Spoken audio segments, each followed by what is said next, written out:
Hey, we're live. All right.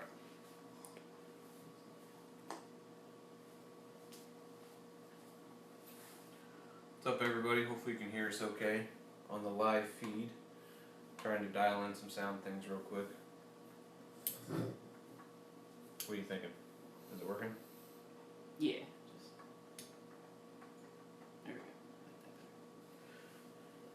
go. All right. Let's do just a couple of tests of sounds real quick.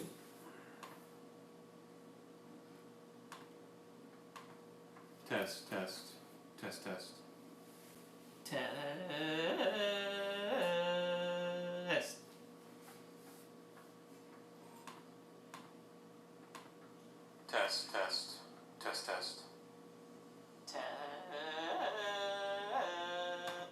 We're good. We are good. All right, everybody. Welcome to the Carguments podcast. This is episode number 6. If you're live on YouTube, it's News Talk, episode number 6 as well. And tonight we're going to be talking about the hybrid Mustang, the hybrid Ford F-150, and hopefully we get some interaction on YouTube. You're good. Yeah, I am coming through a little bit loud, aren't I? So yeah, first off, the hybrid Mustang was just released. They're saying it'll be out in 2020. And then the F-150 as well. Now, I shared an article. Well, first off, it's just me and Austin tonight. Cody was unavailable, and Eli had to work late again. So, hopefully we can still have some fun here with Austin and I. And he did have an interesting story that happened to him today, so maybe we can get to that. Oh my god. Embarrassed myself through everybody. Yeah. So, the hybrid Mustang. I shared an article with you, and I think the title of the article was "The Hybrid Mustang Makes My Teeth Hurt." I mean, this guy hates the idea so much of for a performance hybrid. You know, Ford says they're not going to be using the hybrid system to boost economy. It's going to be to boost performance, and he was so negative about it. It was really, to me, it was really frustrating. I don't know how it came over to you, Austin. It's a little Greek. Little Greek.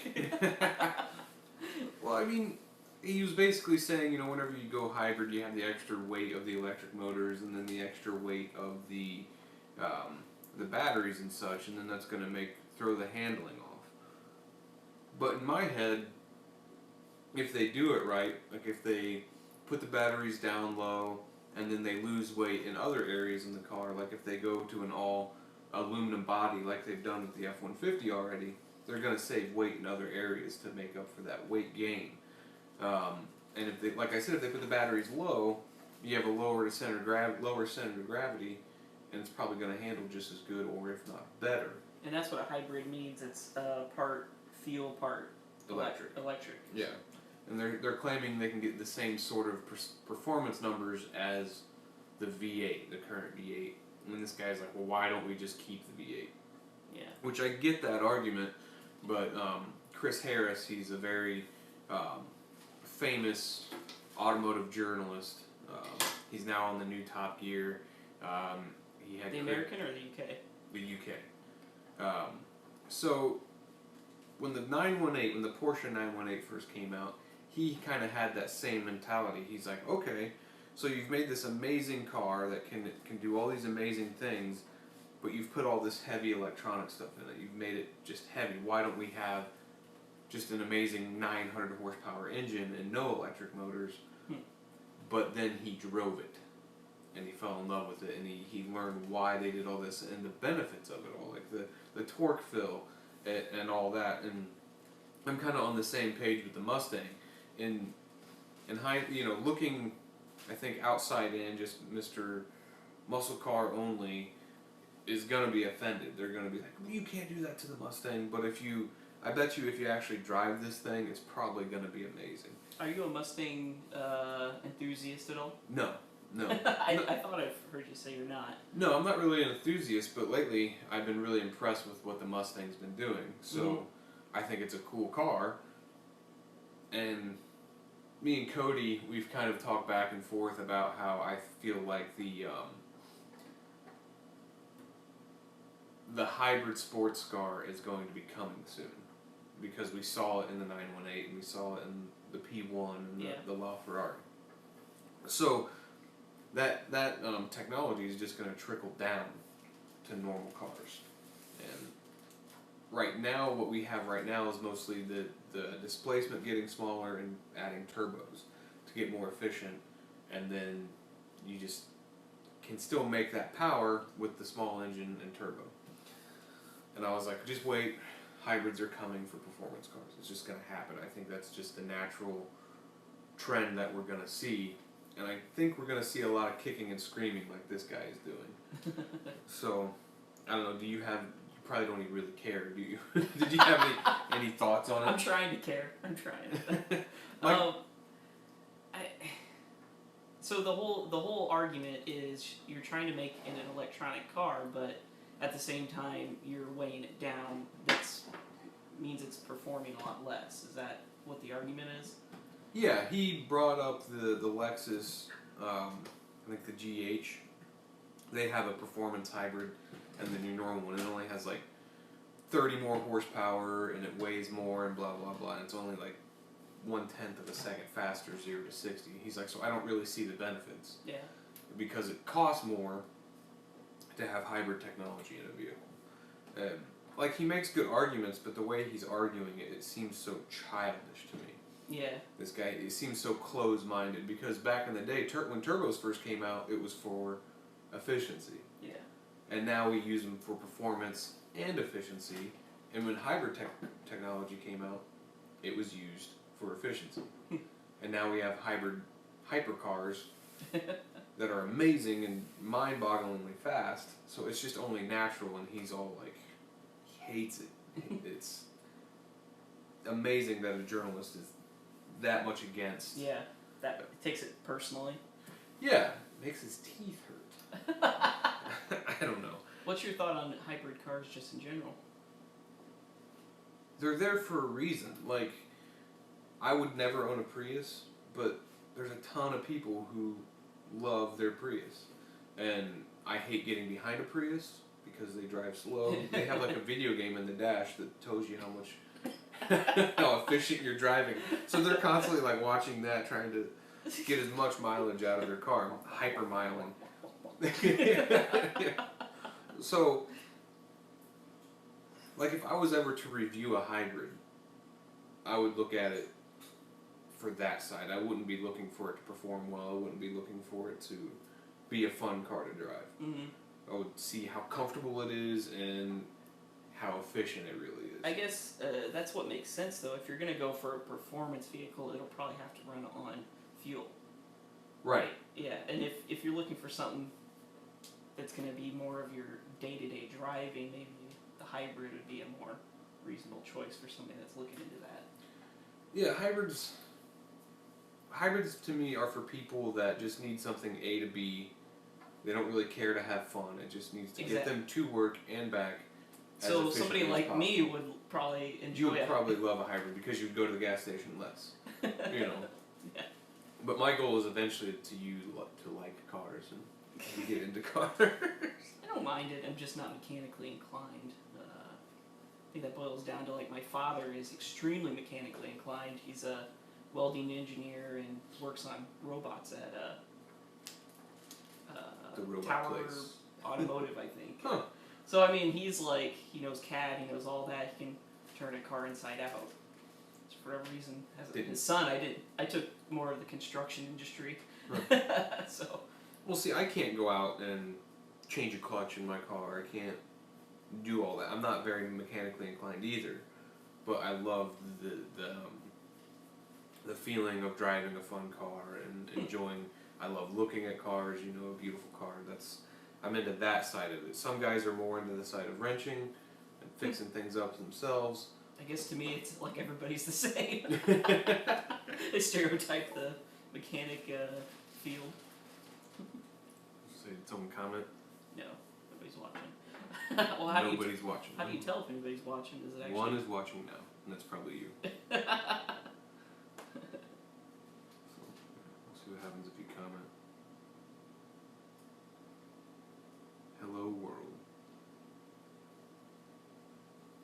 So yeah, to me it's just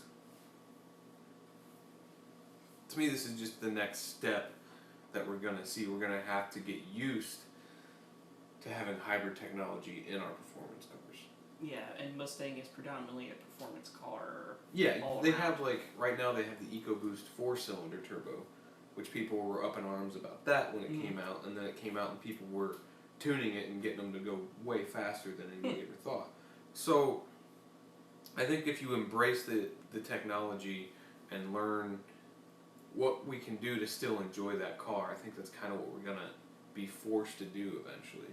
Because if you think about Porsche, that 918, it's a hybrid.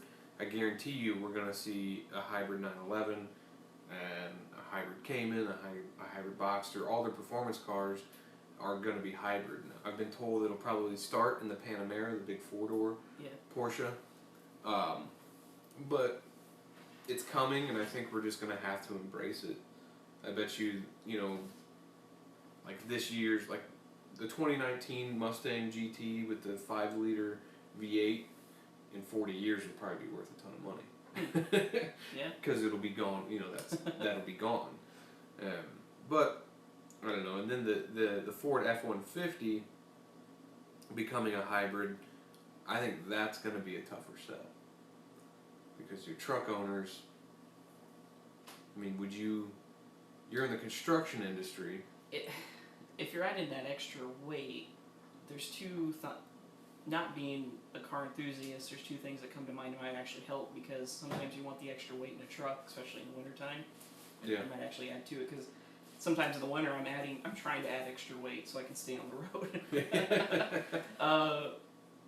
But if it's going to affect me being able, like I was telling you earlier, back out of a job site on a muddy ground, then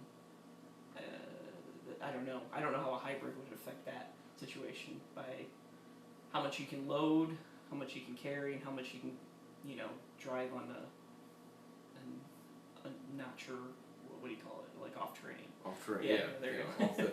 off the beaten path. Right. Yeah, honestly, I think the hybrid technology, if they use it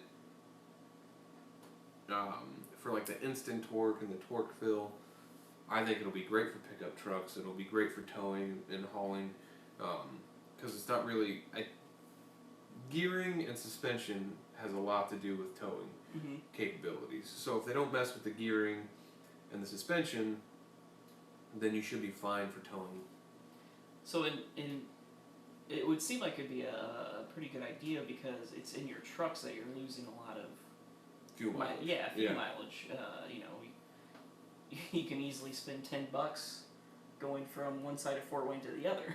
Yeah, but then a lot of your diesel guys argue, you chip your diesel, you're gonna get better fuel economy anyways. So I think you'll see more people like guys that live in town, drive a truck just because they like trucks. They don't ever really use a truck for what a truck is built to do. I think you'll see more of those guys driving the hybrid pickup trucks, but makes sense. I don't know if you'd see farmers out there in their hybrid pickup truck.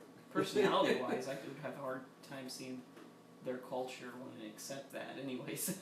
Yeah.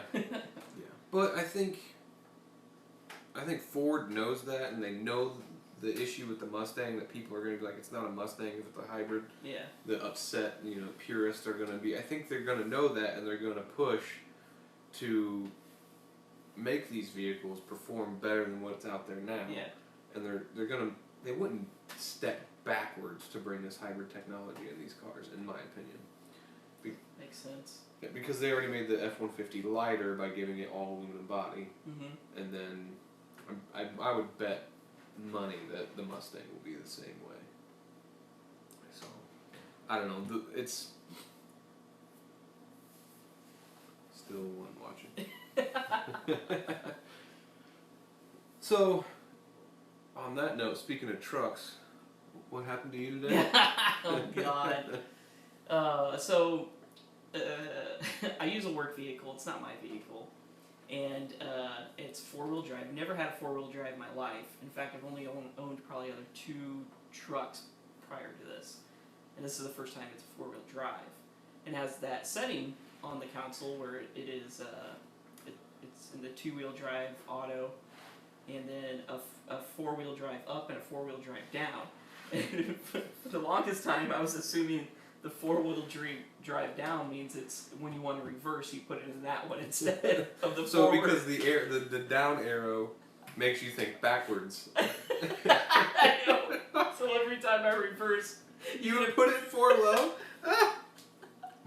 So imagine me when I'm going forward to 4-wheel drive in a muddy terrain.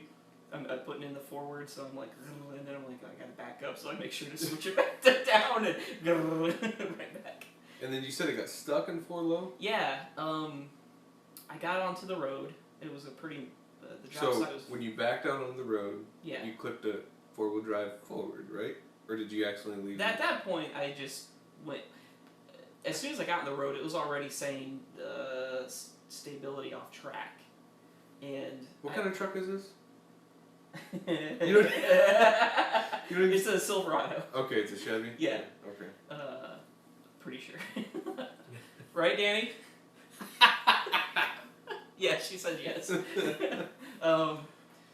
So what I got, it said stability off track, which I still don't know what that means. And it would not go back to 2-wheel drive. It would stay in the 4 low. And like I told you, it's not like a computer. I tried to turn it off and on again, it's still stuck. I tried everything. I thought maybe there was just too much mud on the tires, so I found some big puddles and I was driving through them to wash off the tires. And I'm guessing the truck really wasn't going very fast either. Was No. Like at 20 miles an hour, like, you know. And so finally, I parked the car on the side of the road on a dirt road, and I'm just like, all right, let me think. What would car arguments do in this situation? No, but I popped it in neutral, and I'm like, let me try this if I'm switching gears, just like a bike or whatever. So I was like, and I flipped it up to 2-wheel, and everything worked at that point. I was like, I figured it out. I didn't need help. So was that your first time using 4-wheel drive reverse? Sadly, no. I've been doing it for a while now. Oh, man. Oh, that's amazing. Yep, that's my story. So I guess Chevy made the mistake of putting arrows instead of H and L, because they probably figured a man's buying this truck, so They would know what it they means. would know what it means.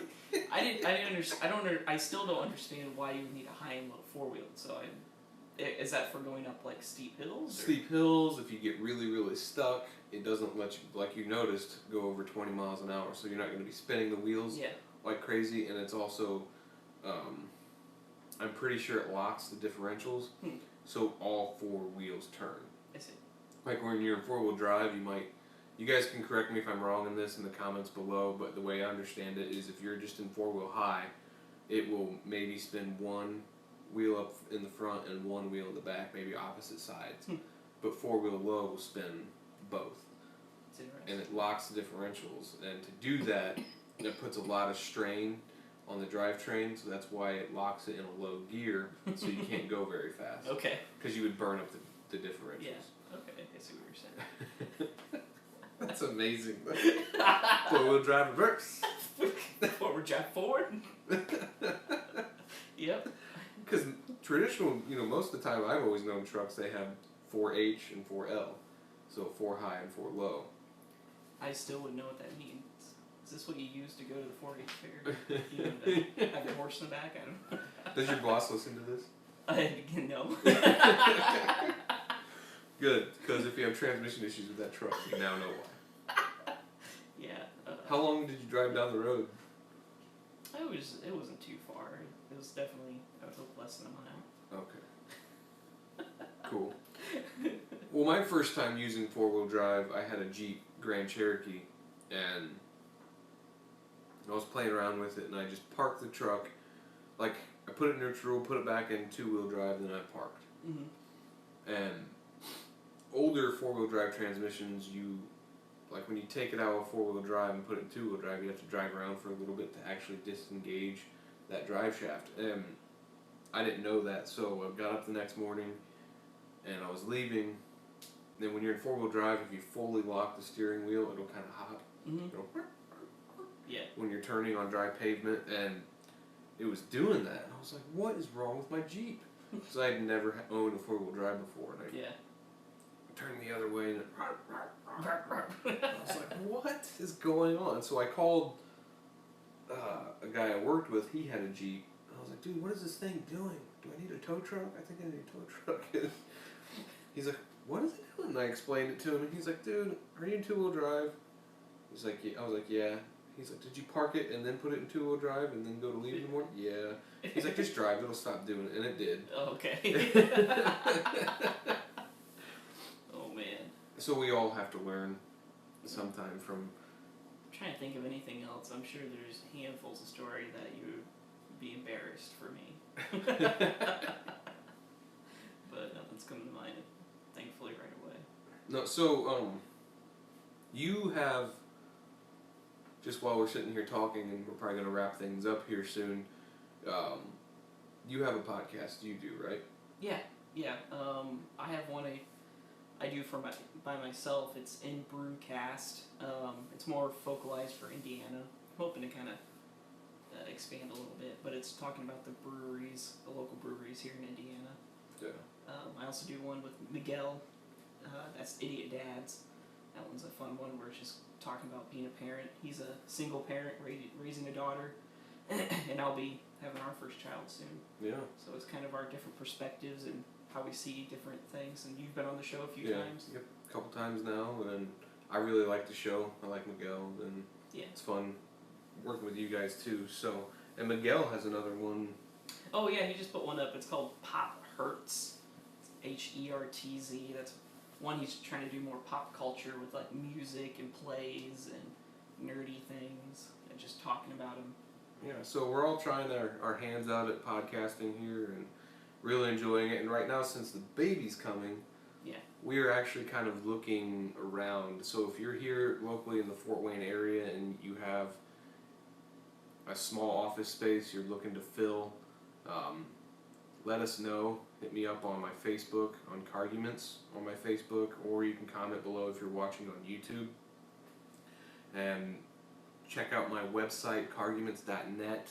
My email address is on there too if you want to contact me that way.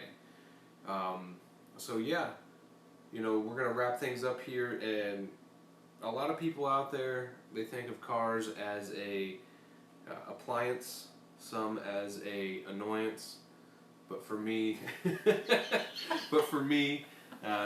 a passion. So hoping to share that passion, and thanks for watching, listening, and like I said, if you can rate and review, that would be great on iTunes as well.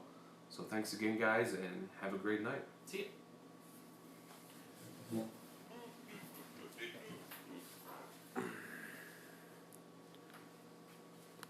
You have 1,000 subscribers. Yeah. How does nobody watch?